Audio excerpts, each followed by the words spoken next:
Anim na large bilao ang pa-order natin kahapon kaya naman kutang-kuta na naman ang iyong wari-wari nanay, char. Kutang-kuta sa pagod, hindi sa pera.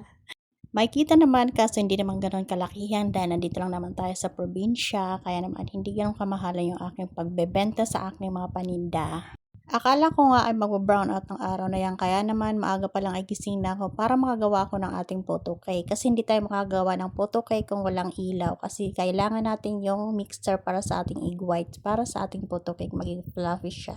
Kaya 5:00 pa lang ng umaga ay gumising na ako para naman sabi ko sa isip ko mga 8:00 ay tapos na ako kasi sabi sa advisory 8:00 na yung brownout.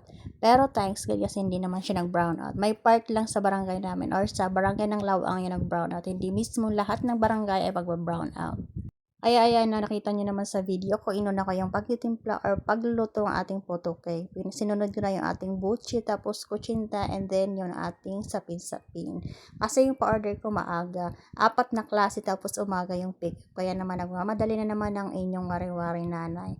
Ang pa-order ko ng umaga ay 50 pieces na sapin-sapin, 50 pieces na puto, 50 pieces na buchi, at saka 50 pieces na cheesy kutsinta. At naalala ko, meron palang nag-order nung gabi ng ating lumpiang Shanghai, 25 pieces. Pagtingin ko ng orasan, 8:00 na, kaya naman dali ako nagluto ng ating lumpiang Shanghai sa long styro.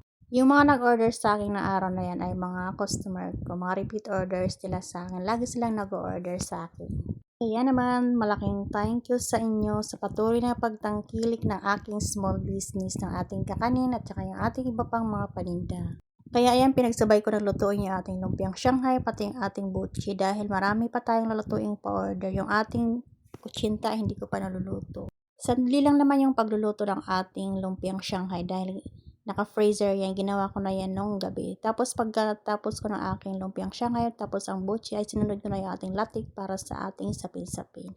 At inarrange ko na rin sa bilao dahil 9:00 yung pick up, mag-9:00 na kailangan ma-deliver na to or hindi na pinick up to, deliver na pala to. Kaya naman ayan, inarrange ko na sila sa bilao yung ating buchi, sapin-sapin, puto, kutsinta, halo sa isang bilao. Tapos ay nakita niya naman yung ating photo cake. Yung pang second batch ko yan, sinabay ko na sa pagluluto dahil para isang salangan na lang. Dire-diretso ko na yung pagluluto ng ating photo cake. 4 na salang yung ating photo cake. Kaya yan nakita nyo sa large bilao, tapos na yung ating photo cake. Pang second batch yan.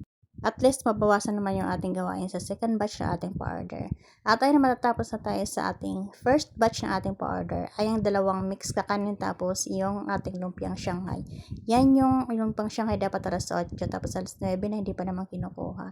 At pagkatapos yan ay dire-diretso ko na binalot at dineliver na doon sa bahay na kailangan deliveran.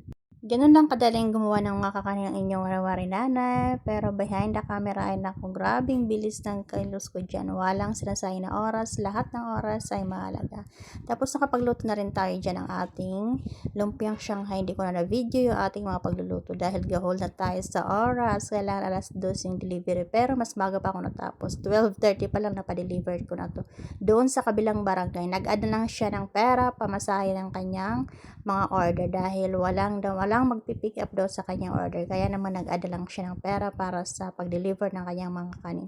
Anyways, ayoko naman talaga nang nagde-deliver kasi wala ako minsan mahanap ng magde-deliver. Kaya nandito, mag-isa lang ako dito sa bahay, hahanap ako, lalabas pa ako kung sino magde-deliver. Paano lang marami akong gagawin, wala na akong time bababas, maghanap kung sino yung mag-deliver ng aking mga pa-order. Anyways, sa labas marami naman doon nagmumotor, naghahabal-habal. Marami naman magdi-deliver doon sa labas. Yun nga lang, wala na tayong time pumunta sa labas para maghanap ng magdi-deliver. Kaya yun ang reason ko kung bakit wala akong delivery.